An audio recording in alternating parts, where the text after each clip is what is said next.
বন্ধুরা, মুভি স্টার্টিংয়ে আমাদের কিছু ছেলে মেয়েদের দেখানো হয় যারা একটা অদ্ভুত শহরের মধ্যে ঘুরতে এসেছিল। এরপর তারা সেখানে এসে দেখে যে কোনো এক কারণে সেই শহরের তাপমাত্রা হঠাৎ করে কমে গেছে আর সমস্ত লোক আস্তে আস্তে করে বরফে জমে গেছে। তখন তারা একটা ফ্যামিলির সাথে দেখা করতে এসেছিল যাদের সাথে তারা দুদিন আগে কথা বলেছিল, কিন্তু এখানে এসে তারা দেখে যে সেই ফ্যামিলির সমস্ত মেম্বারই বরফের মধ্যে জমে গেছে। এরপর তারা বুঝতে পারে যে কোনো এক অদ্ভুত কারণের জন্য এই শহরের তাপমাত্রা কমে গেছে এবং সমস্ত মানুষ বরফের মধ্যে জমে গেছে।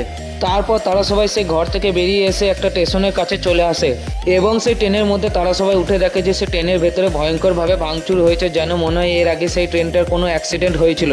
কিন্তু হঠাৎই সেই ছেলেটা ট্রেনের মধ্যে ঘুরতে ঘুরতে ট্রেনের জানলায় রক্ত দিয়ে একটা নাম লেখা দেখতে পায়।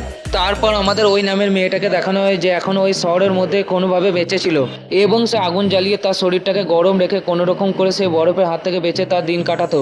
এরপর আমাদের পরের সিনে একটা মেয়েকে দেখানো হয় যে একদিন সন্ধ্যেবেলায় তার গাড়ির মধ্যে বসেছিল, কিন্তু ঠিক তখনই অদ্ভুত কোনো একটা জিপ তার গাড়িটাকে জোরে ধাক্কা মারে এবং তার গাড়িটাকে ঠিলতে ঠিলতে নিয়ে গিয়ে একটা খালের মধ্যে ফেলে দেয়।